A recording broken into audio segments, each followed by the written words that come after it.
Welcome, everybody. Thank you for joining us today. This is actually a live session that's happening right now in the age of everything pre-recorded. We still do some things live every now and then, which makes it fun and terrifying. And we're going to talk about marketing and AI today. And let's kick this thing off. So I'm your moderator, Matthew, Chief Marketing Officer here at TradePending. We've got Brian Ortega, Creative Director of Valley High Toyota and Kia as well. Brian, we'll give you a chance to introduce yourself here in a minute. Let's get through all the basics here. Of course, we record this thing. We will share it out afterwards. If you have questions as we're going through this process, throw them in the Q&A button. I will do my best to field those and moderate those. And if you don't know anything about trade pending, we help dealers make their website work better with some conversion tools like trade-in tools, payment calculators. We make it easier for the sales team to sell with digital brochures, things like that, and video tools. And we also help you keep your customers around for longer with service offers, with video for service. That's enough about that. So let me stop sharing here real quick. Yep, I'm in the right spot. So Brian, Uh, please yeah, tell us. I'm Oh, following that. Brian's a little tied up. Something about designing billboards, cloning his voice for on-hold messages, and teaching an AI to sell tacos with Tacomas on Taco Tuesday. I don't know, like that works. I'm here instead. Hey, I'm Cal, Brian's creative alter likeness. Basically Brian, but with more hair, a smaller nose, and more processing power. But Matt, or do I call you Matthew? You still get the best of both worlds. I've run the numbers, and you're about 20% funnier than Brian on a good day. And I'll be sure to keep him honest when he does finally show up. Besides, he's a rambler. well, you can call me Matthew. We got a lot of people in, so let's get going. Okay, let's do this. Trust me, Matthew, I'm who you really want, an AI character with some gusto and a more engaged audience. You're welcome. No, dude, that's enough now. We can't have that guy on. You don't want that guy on. I Oh, mean, what's up, Matthew? he's still in like prototype stage, right? Yeah, exactly. I'm teaching him too much. Well, And so I know we got like a formal presentation here, but I would be remiss if we didn't ask just like, okay, what was the inspiration for this? How did it come about? How did you put it together? And then besides just the kind of basic mechanics, like, hey, haha, that's cool. Like, how do you see that applying in the future? I hit you with like 8 questions there. Take it however you want. yeah, I don't know, but yeah, that guy, and there's a lot of tutorials and information out there when it comes to creating AI characters. And I just think it's a benefit, and we're going to get into that as we get through this. But I wanted to not only, tell, but show. So yeah, I created this guy, Cal, went through the whole prompt process and kind of taught him some things. Now, I do have an AI voice for him too as well, but I that was actually me, and because you still can't get the enunciations and the characters when it comes to that. But yeah, I just think that things like this are definitely prominent and are going to be more featured in the future. Well, and it changes second by second, right? Right. Yeah, so Jeff Ravilla or Ravia, depending upon what part of the world you're from, asked, does AI Brian know that Taco Cat spelled backwards is Taco Cat? Jeff is one of my good buddies, one of a great content creator. We did a panel a few years ago at SodaCon, so we wore Taco Cat shirts. So big shout out to Jeff. Thanks for showing up, man. All right, so let's throw this thing back in here. So let's talk a little bit about your AI tech stack here. And you say it's all experimental. There's no wrong answers here. There's a bunch of stuff up here. Give us the lay of the land. Yeah, so I'm taking a look at your screen. So if I'm looking at to the left, I'm looking at my second screen. Yeah, and these change daily. This was, I think, when we were going through it with Alex, it was Yeah. about close to a month ago. But I've added even some more to that, and Grok's definitely changed. Suno, I've used a lot for audio, and what's great about Suno is I'm just going to throw a bunch of tips out here.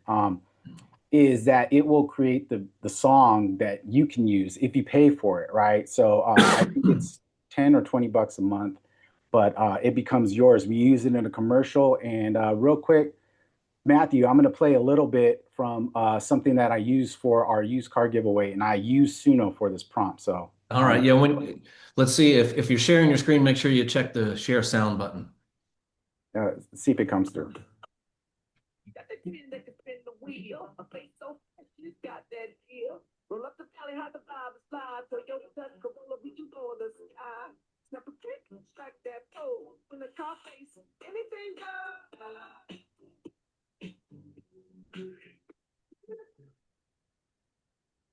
Yeah, I can go through that whole thing, but I said create a song called Win a Car Face. It's for our used car giveaway, and then just it, I want it to sound like pop music, and went from there.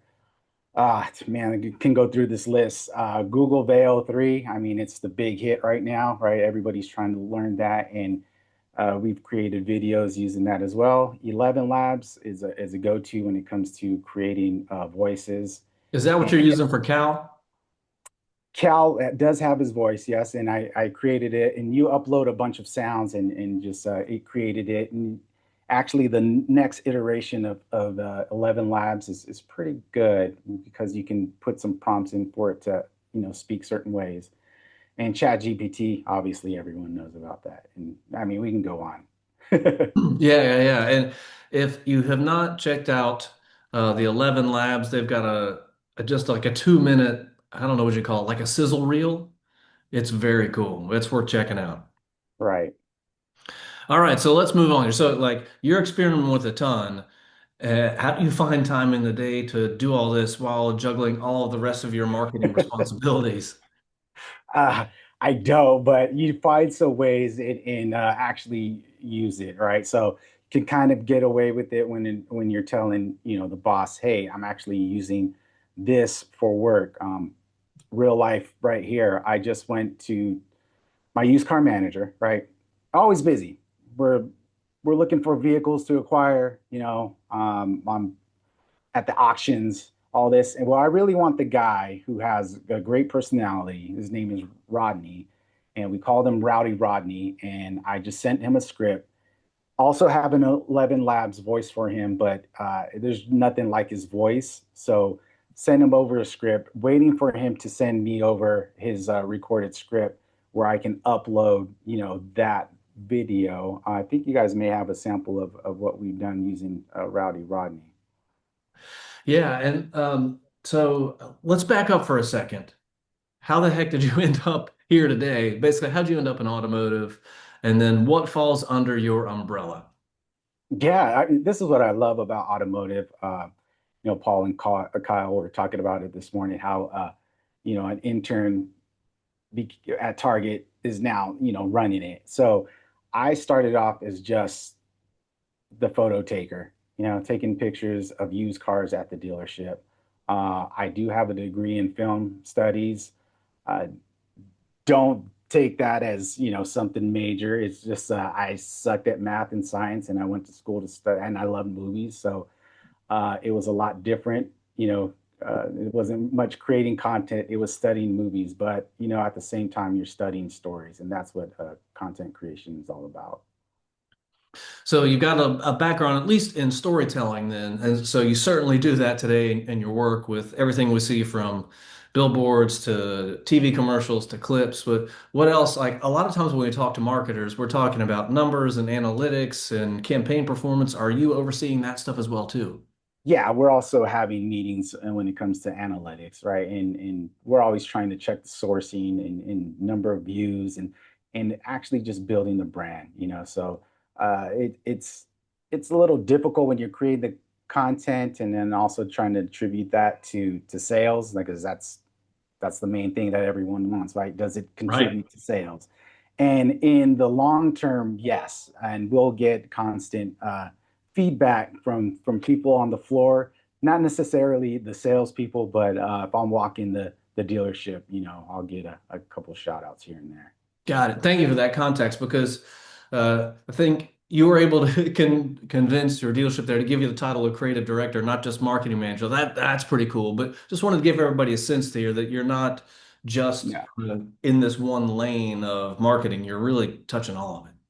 Yeah, and actually had to pull back a lot because since picking up the Kia store, we just switched websites and I'm working on that and doing the back end stuff. So I'm doing a lot of stuff behind the scenes now more so than ever. Kind of miss that, but I don't. But doing the AI stuff kind of alleviates a lot of that because, and here's another tip that I just want to let everybody know.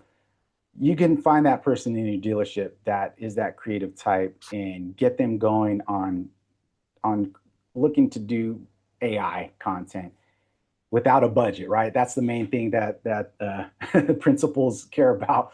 How much is this going to cost me? Man, if I can write a prompt and create some great content and then post that to socials, I mean, that's a home run.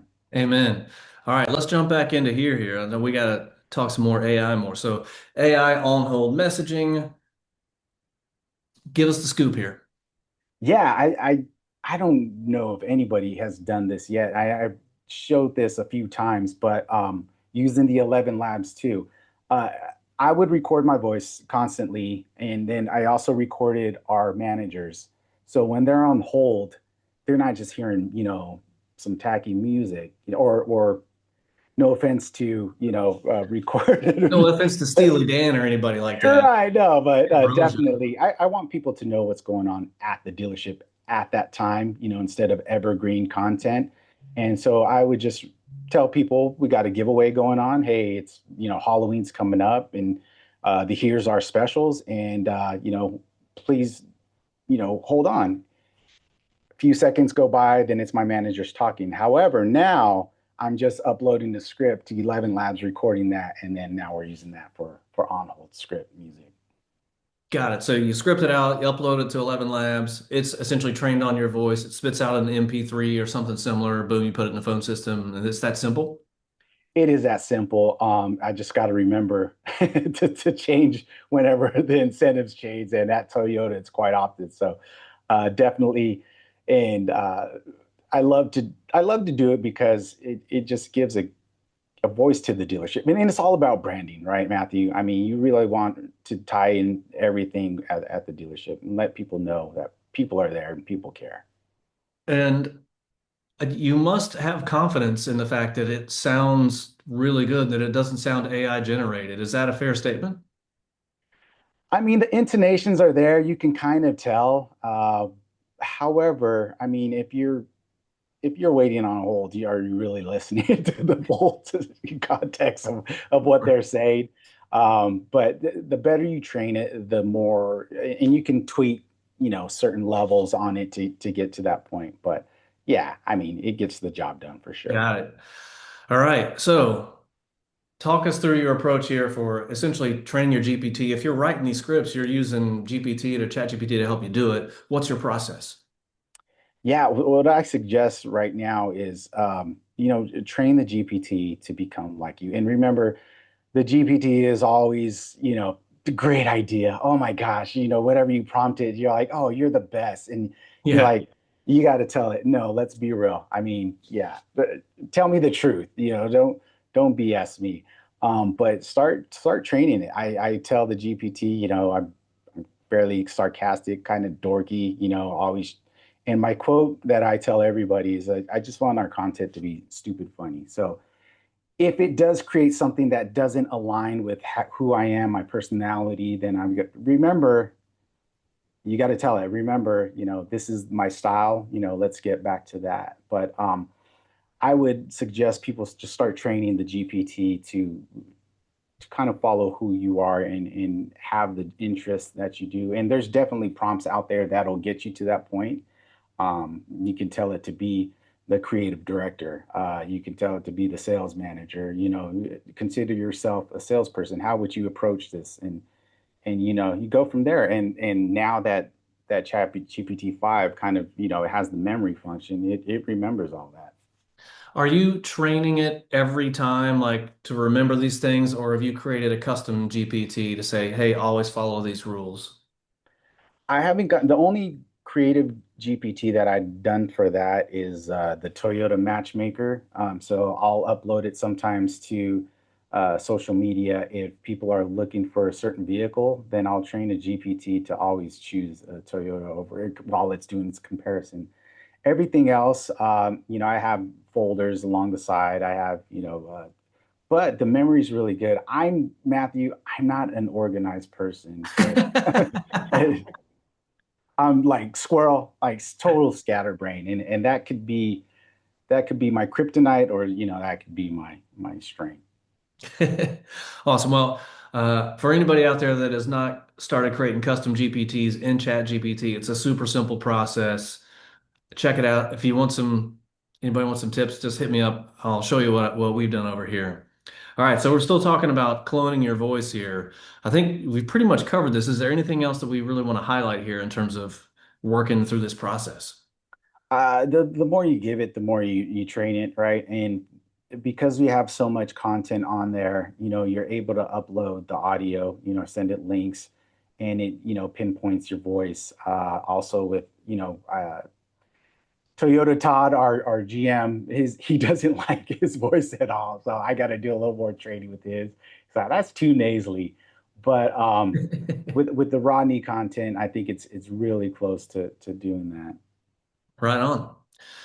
So let's kind of dig into the ethical side of the things. And what we like to say frequently that marketers ruin everything. And we have the best intentions, but a lot of times we'll find a great idea and just pummel it into the ground until everybody hates it. And there's certainly an element of that with AI in terms of the amount of content that you can produce and then where that content is being sourced from and how's it coming along. What are you seeing here?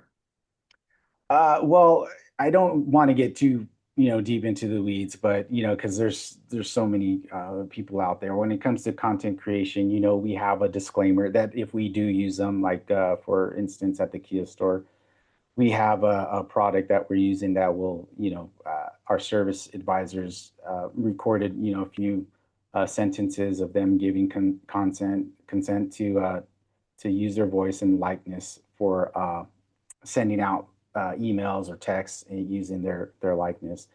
I mean, you can go down that rabbit hole definitely, and we're on the outsets. We were talking about this morning with Wendy Reeves and April in Clubhouse, the human side of AI, and you can get into these hairy situations, especially if you're uploading, and hopefully no one is uploading PII into these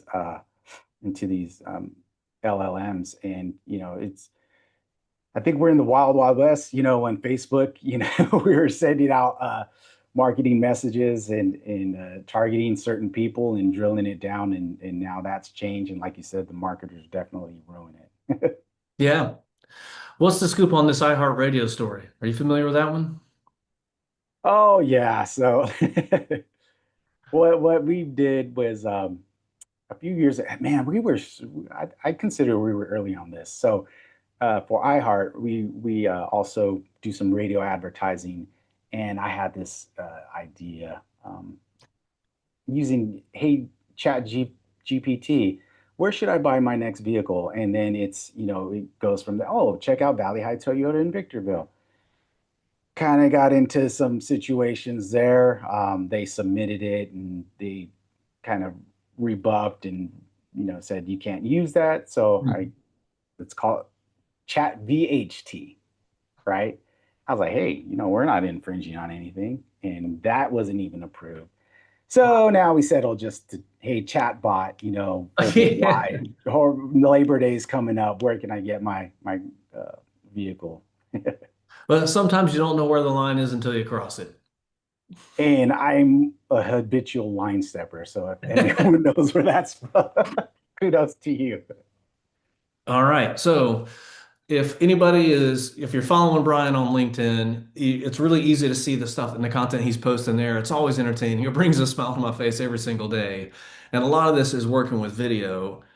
And talk to us about your process here. Uh, well, we've been doing video content for a very long time. Ever since I actually began in 2013, I was using video, and this was when Facebook was posting. This was before I was in running the department. It was hitting, talking to people, taking cars, trucks out there, going live on Periscope. Remember Periscope? No, barely.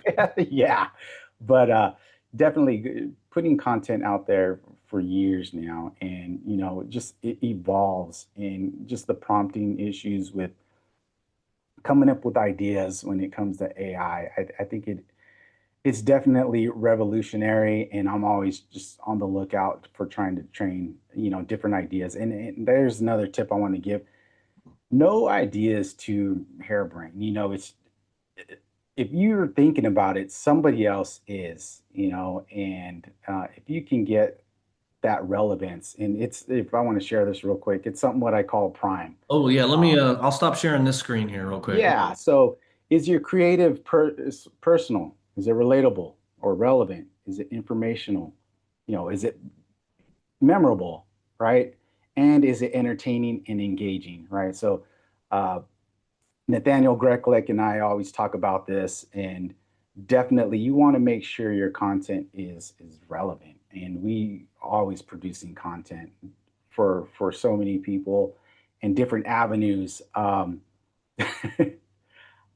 Actually, this year, Matthew, we did a kind of a spoof on AI stuff, and for the past few years, we've been doing some AI things. But I think this will share. So let me show this one. Generated by Valley High AI. When you need shopping easy, say no more. New AI Shopper Assistant ready. Our family treats you like cars right here. Help easy go shopping now. Customer experience. Valley High Toyota. Customer snacks for eating. Wonderful experience. Tundra, truck ready. Tow heavy boat, Camry. Very nice. Healthy driving. Brian, let me just making this look for you. Oh, Just read the script. Happy customer, happy car. Valley High Toyota. Buy now. So so you're capturing kind of can be for like the journalism or the zeitgeist of the moment. Right. yeah, definitely. So this is not all, and here's another thing too as well. It's a team effort. We have a group of the producers that we work with. Always pitch ideas, and we just brainstorm and go from there. Um, I don't suggest starting off like this. We've kind of stumbled into it, and it's become our persona. It's become our brand identity. Right. So I think we're able to do certain things at a certain level that's fairly acceptable, but definitely want to get into it. At least start now. Just hit that red button. Yeah. So, question here coming in the chat from Kendra. So, how do you work in terms of training the chat and factor all the marketing that you're doing with lots of different businesses? Are you trying to tell the chat, hey, we do all these things, or are you just having a narrower focus? And Kendra, if I'm not interpreting your question there correctly, let me know. Yeah, definitely. We like her to kind of flesh that question out because it can go to different avenues. What I like to do is separate, and especially since I have the two stores now, I kind of approach them differently when it comes to content creation or prompting it to produce, specials or radio scripts, and you kind of train it in that way. So, but sometimes it kind of conflicts and they kind of overlap, and you once again you tell the GPT, hey, no, this is for Kia, this is not a Toyota spot, we're not running those specials, and you kind of get it, rein it in, right? Oh, it's Taco Tuesday, right? Everyone loves Taco Tuesday. So yeah, this was using Chat GPT to create a Veo 3 prompt. So you can use the different apps to prompt for the other apps. So I just gave ChatGPT an idea. I want to create a video for Taco Tuesday. Write me a prompt that I can share to Veo 3 to create a video promoting Tacomas. And, and it just went there. Prompts to write prompts. Here we go. Let's take a look. It's Taco Tuesday at Valley High Toyota. Get your Tacoma today.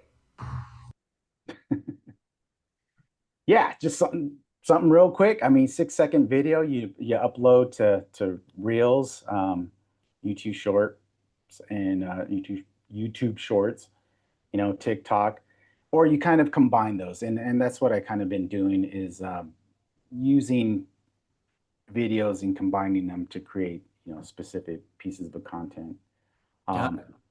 Well, let's go to the next one here. All right, what are we looking at here?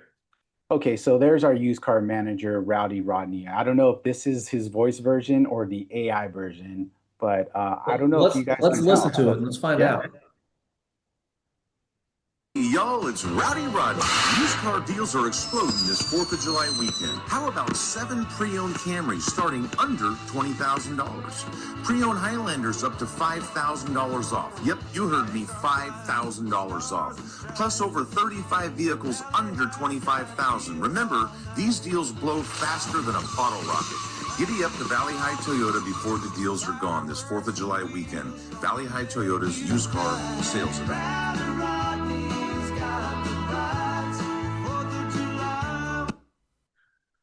Yeah, same thing, right? Right. Got the Suno. I think that was the AI voice because I don't think he would say giddy up on over to Valley. I don't know if he has that in him. So, but he loved it and he shared it with his grandkids and they loved it as well. So, That's awesome. Essentially, this is the prompt down below that you use to help put this together. yeah, prompted that out and then, put some ad dollars towards it and, and with a call to action and a link to click to get to our used cars. Definitely. And that one did fairly well, if I recall. How are you seeing these perform? And then are you measuring them on the same essentially scale that you would any other type of advertisement? Yeah, definitely. So we kind of track, what's success. I mean, in my friend Allie Pinion, if you don't follow her on TikTok, she's always giving ideas and suggestions, definitely. So if something is running and it's doing well, just natively and on its own, just uploading, what's it called? What am I thinking of? And then, so if it's doing well, go ahead and put some money towards it. You're kind of fanning the flame. Right. Um, so we are going to get to a point where, and this is how it was with the start of Facebook and with Instagram, when videos. Oh my God, somebody uploaded a video. Remember those times? And now just everything is all the content is. So we're going to get to a point, and we're already seeing it with AI influencers, and so this is definitely the onset of this ever changing, evolving industry for sure. Indeed. All right. So Kendra gave us some clarification there. Say you do marketing for a dealership, a catering business, a meat market, a Mexican restaurant. Are you creating separate accounts for each one of those to try to keep things different, or is it okay to run that all through the same GPT? Well, I kind of, yeah, like I talked about, I'll have separate folders and you kind of separate them that way. I don't know if there's another way. Somebody might have um, a better flow to that, but I just separated in Chat GPT. I want to pull up right now what I have. Uh, so I'll have a Toyota folder, a Rowdy Rodney folder. I do some things. I do help other businesses out, and I differentiate that as well. So you kind of create the different personas, the different business brand types. And, like I said, you're going to have to train it and constantly remind it who you are working with at that time. Yep. All right. Well, we're approaching the end here. So Y'all, that's it's Rowdy Rodney again there. So thank you folks for throwing your questions here in as we go. If you want to see some, it's currently non-AI generated video. We post a ton of video ourselves on Trade Pending TV. And if you've made it this far and you would like your own Trade Pending mascot, the Wobbly Bird, we will mail you one. Hit that URL. Brian, I feel like Brian has the gold edition. Yeah, I got the champion from last year. Yeah. That's right. You only get that if you're truly special. Everyone else, you can have the normal bird, which actually does dunk. You dunk it head in this water, keeps drinking. Anyway, thank you everybody for joining today. Brian, thank you for your time. Thank you for sharing your expertise with us. Got it. And I'm on Instagram, I'm on LinkedIn, I'm always there. And if you want to shoot me, watch all our videos and you want to schedule something, go to brianjortega.com. All right. Thank you, everybody. We'll see you next time.